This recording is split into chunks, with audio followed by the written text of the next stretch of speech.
Ladies and gentlemen, I am your host, Gandalf Jones. Speaking of a war on for your mind and taking action, Genae Girard is a hero. She's one of the 6 plaintiffs in the last 2.5-year battle against some of the biggest biotech companies out there. And they're not getting money.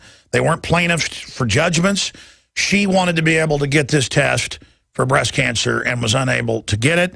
And she has been basically the poster child, the person willing to work the hardest so that justice be served to America and the rest of the world. And last week they had the ruling.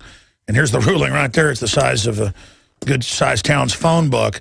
And her Facebook is Genae.Girard. And Twitter, Genae Girard, just twitter.com/Genae Girard. And YouTube is Beyond the Booby Trap, and she joins us here today. We're going to break here in a few minutes. You're in Austin tonight. We're honored to have you. Congratulations. It shows that justice can prevail and that all is not lost. Tell people in a nutshell about the case and about the ruling. Well, basically, this happened just recently, and in the Supreme Court, this case went all the way up from federal to the Supreme Court. What that means is that women everywhere will now be able to get the BRCA1 and BRCA2 breast cancer test, and it won't cost $3,600. They believe that now the monopoly is broken, the test will drop to about $150. So now Myriad is prevented from actually owning a part of the body. So what that means for the whole U.S. is that all the other companies that were getting ready to patent genes, which was about 22 in the queue, those biotech companies can't patent other parts of the body that revolve around hearing loss, MLS, eyesight. So there are a bunch of medical... Yeah, they could patent a treatment, but you can't patent the body. That's right, but they did. So this overturns that. Wow. It's like Monsanto's told companies, okay, you found our chemicals and things in the honeybees. You can't do a test. We own that chemical in the bee. That's right. It's amazing. Yeah, it really is. One of the judges made a lot of sense when he said you can pluck a leaf off of the tree, but it's still fundamentally part of the tree. It's the same thing. You can bring your DNA or a piece of the DNA, out of the body, but it's still part of the body. Well, that's what Monsanto's doing is they go take corn, they change it, then it infects everything. And then when they infect your crop, then they come after you and the court rules it's okay because they own the judges. But right. This is a big deal to them, too. Yeah, it really is. It really is. This is one of the biggest Supreme Court rulings, positive ones I've ever seen in my lifetime. I mean, you've got to really feel good. When that ruling came down, what did it feel like? I was ecstatic. I mean, I've put probably, myself and the other 5 plaintiffs have been a part of this for over 2.5 years. And we had 150 friends of the court, which was a lot of medical associations and people that wanted to block, this genetic patenting. So it was a really big deal. It was exciting to be a part of history. Who sued over having their genes patented and being told they couldn't test for a proclivity to develop certain types of cancer. I mean, look, I could ask a lot of questions here. All I can say is I don't get excited about being around a Hollywood star or a sports person who I'm not already, into or whatever, just because they're famous or something. To me, being around somebody that took action, did the right thing against the odds, and did something for humanity, that is exciting, Genae. Genae Girard, again, is just an example to us all. Where should we start? Getting into the ruling, what you went through, what happened, what this means? I think maybe a little bit of background about, what happened to me and why I took the test. I was in my 30s, and basically what happened was I took the test after I was diagnosed to try to find out what my odds were. And when you get tested for the BRCA1 and BRCA2 gene, if you test positive for BRCA1, you're at a higher chance of a reoccurrence for breast cancer.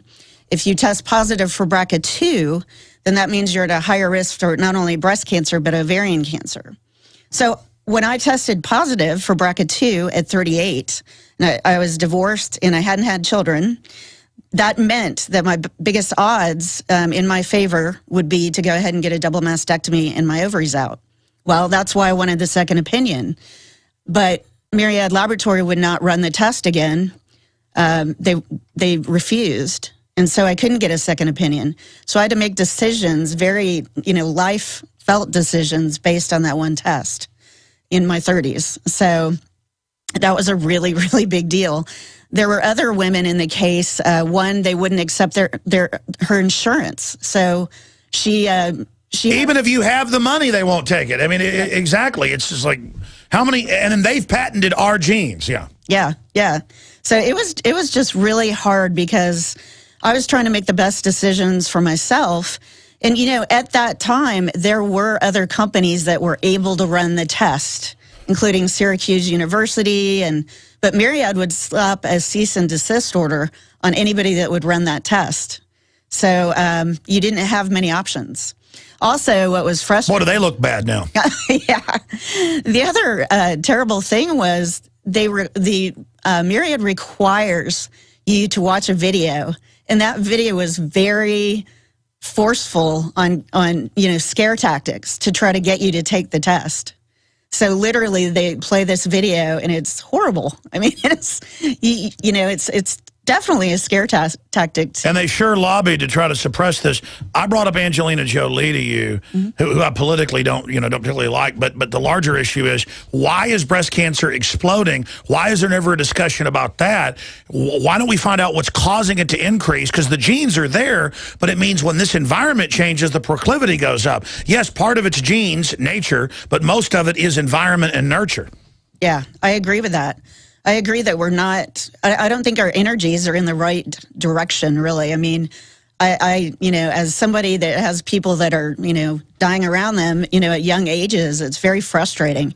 Well, it's scary. I've got daughters. I've got a wife. I've got a grandmother she has breast cancer for like the last 6-7 years. It's been growing slowly. They pressured her to, do that, but she looked at the numbers and talked to her older doctor and decided not to do it. But, it's frightening for men because we love our women. Sure. And no, you look at the graph, it's going straight up. My daughters, knock on wood, if we don't find out what's doing this, it's the glyphosate. So what do you think is increasing the breast cancer? I think it's a number of things. I mean, our environment and just our food sources. There's so many different things. Sedimentary lifestyle. It's a number of things. Growth hormone in the food. Oh yeah. So, bisphenol A. Estrogen mimickers.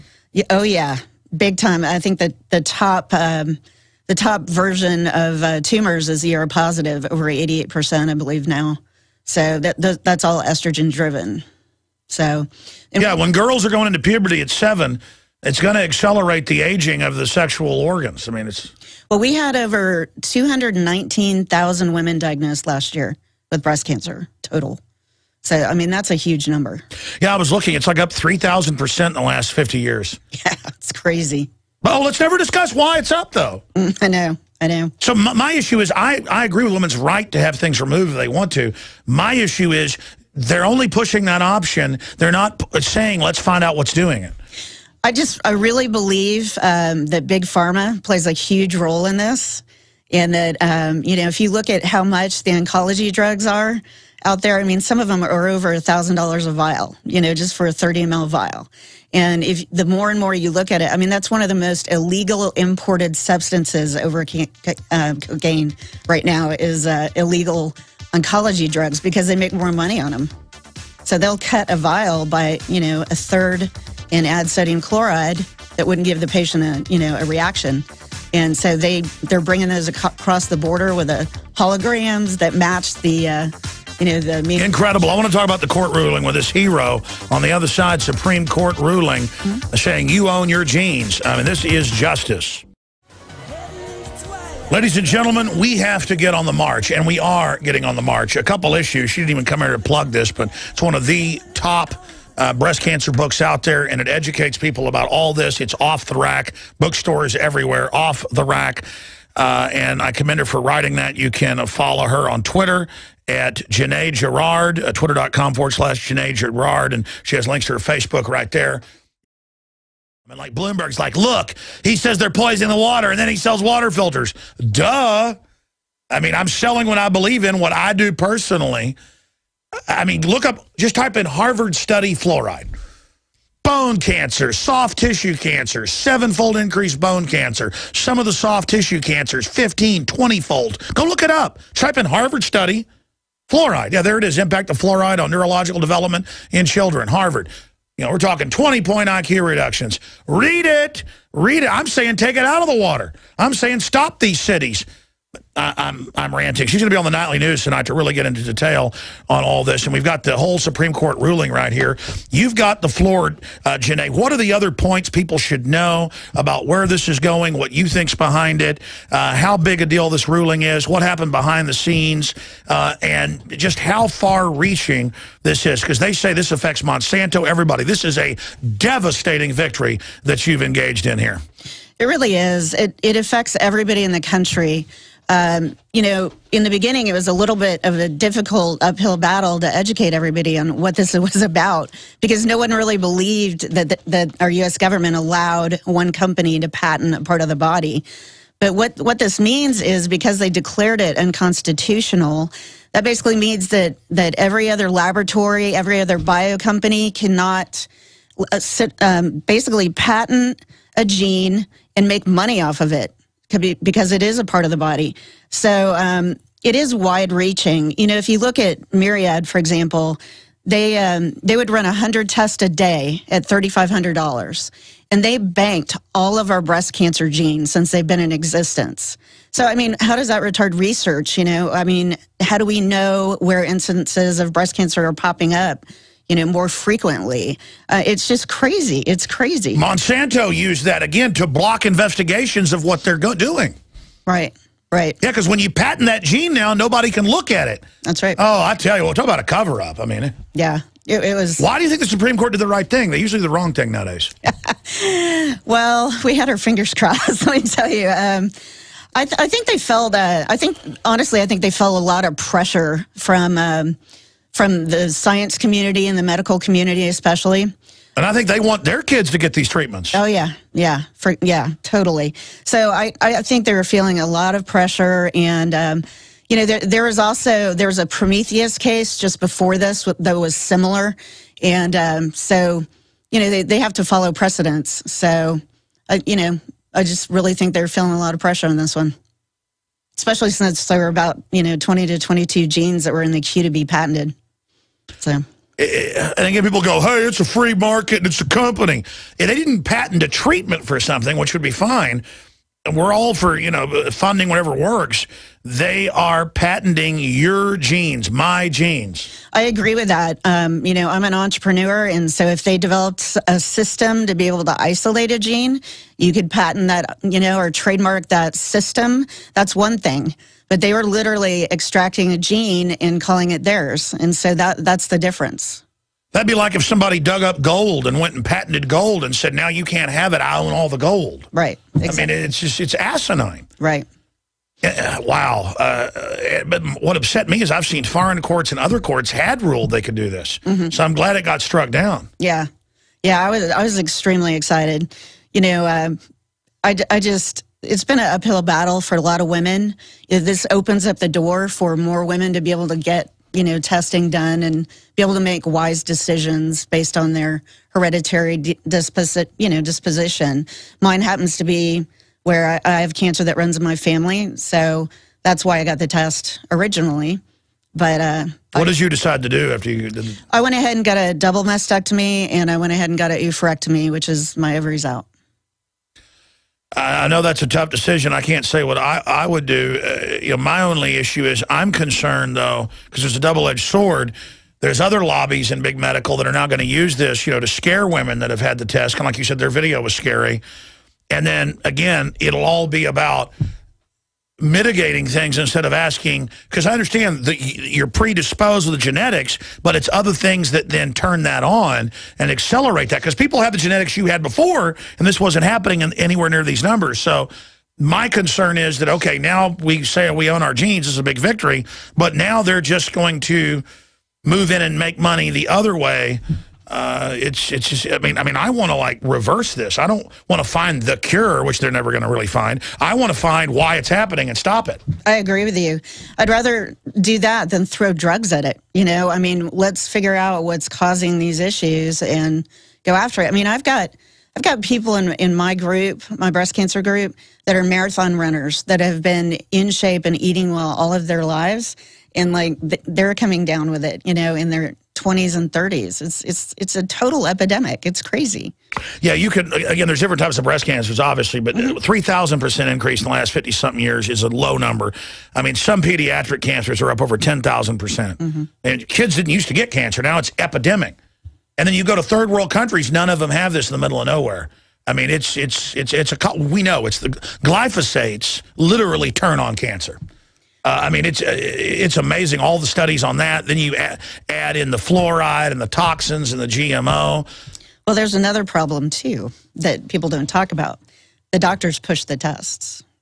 So the doctors were pushing the Myriad test without any other options. So they weren't behind changing it either. Oh, they're making money. Yeah.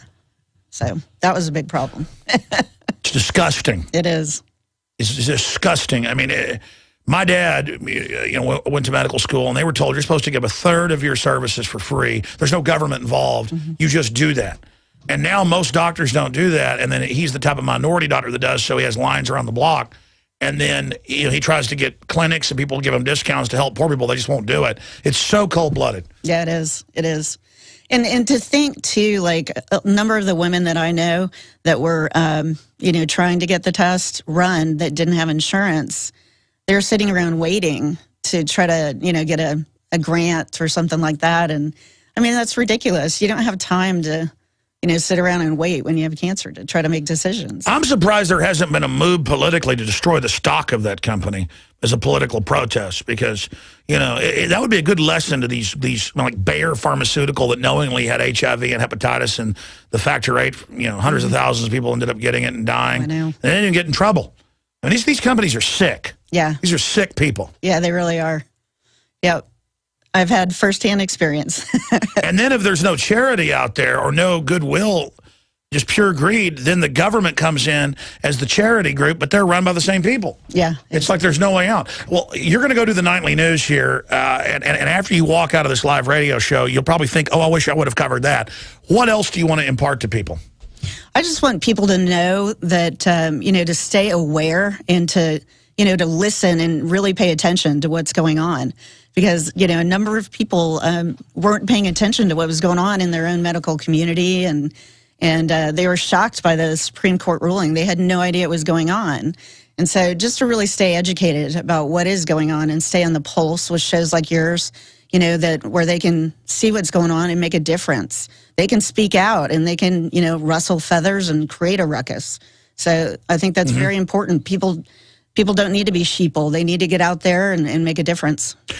To understand the magnitude of this case, because I want to get briefly into some of the other aspects that you've talked about with the lawyers and all the hundreds of amicus briefs that were brought in by medical groups and people that really want to move things forward. If you patent a gene, you lock down all of the research around that gene and treatments and things, which, again, the insiders are still going to move to an offshore base like Singapore, which they've been doing, and only use it for themselves. But it's good to see progress went out. The genie's out of the bottle.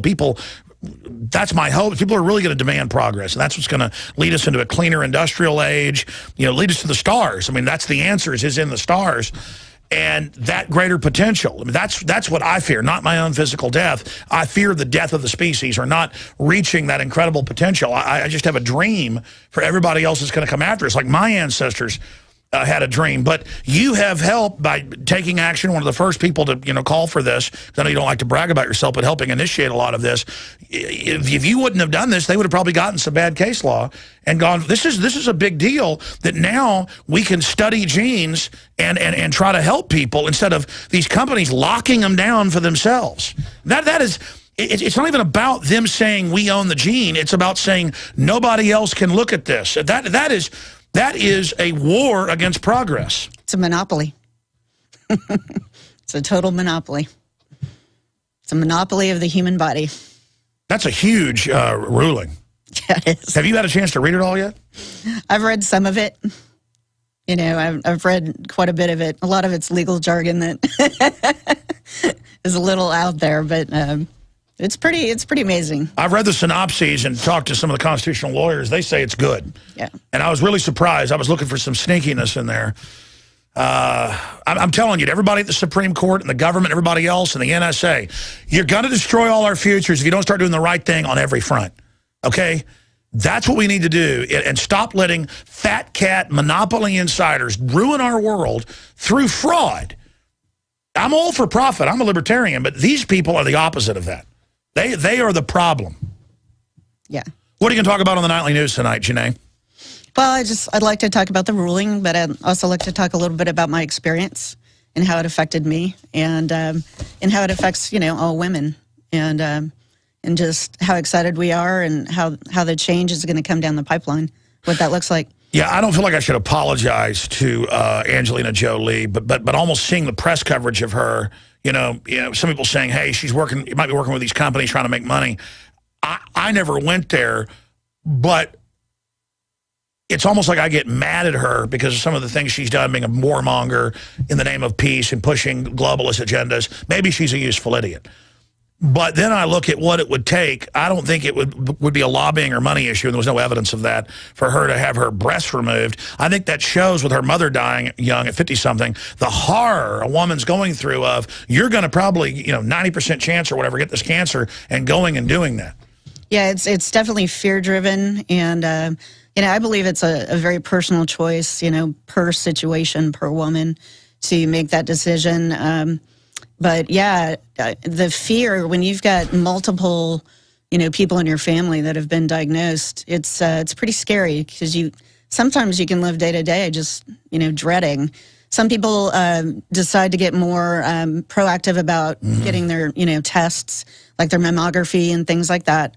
And then some people just say... Well, that's been linked to causing it, too. Oh, yeah. Well, some people just say, hey, I don't want to deal with this. I don't want to deal with the fear, and this will reduce my chances by a significant amount. You said that they fear-mongered, in that video that they make you watch before you get the test. Knowing what you know now, would your decisions have been any different than now? Probably not. I'm pretty confident in the decisions that I made. Yep. I tell you, it's again, my wife's mother had breast cancer, and she's got it in her family. And it really is horrifying. It's like a Grim Reaper hanging over your head. That, and again, it's happening to men with testicular cancer, other things, and everybody's just dying and getting sick. I mean, here's the deal. I've got all the documents. They're doing this on purpose. Let me just give you the big inside scoop. And it's slow genocide. If the Nazis mowed somebody down, people learn to resist. But if it's slow, and then they make money in the whole Rockefeller medical system off sucking it out of you during the process, this is how they're taking over society. And I'm sure you've heard about the medical experiments, the secret stuff the government's done. There's some well-known stuff I talk about.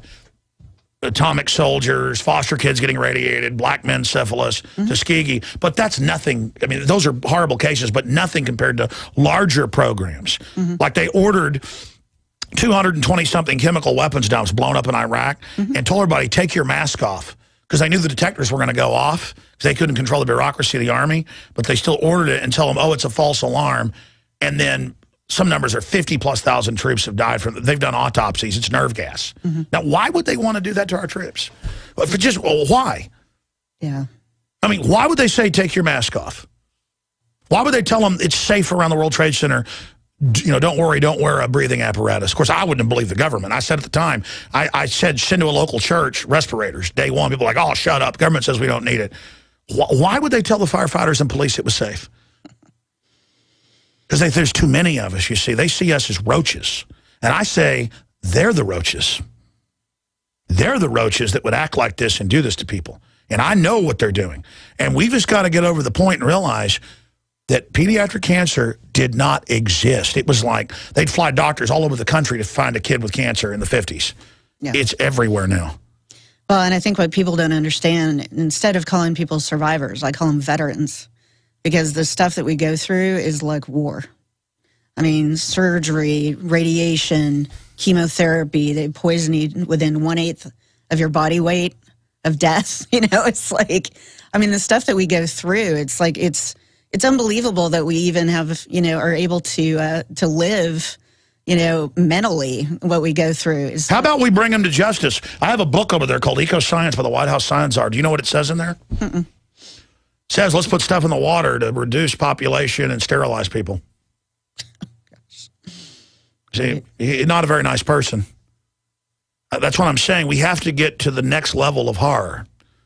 We have to admit this program of soft kill is going on. And then they also just don't care. Other bad stuff going on, they just let it happen. Like our government has thrown over 100 nuclear reactors in the Atlantic Ocean off the coast of Georgia and Alabama. Did you know that? Mm-mm. Yeah, they just throw reactors in the ocean. They're crazy people. You're going on the nightly news. Genae Girard, you're a hero. Thank you for having the courage to fight. And it paid off. You're an example to us all. Thank you so much.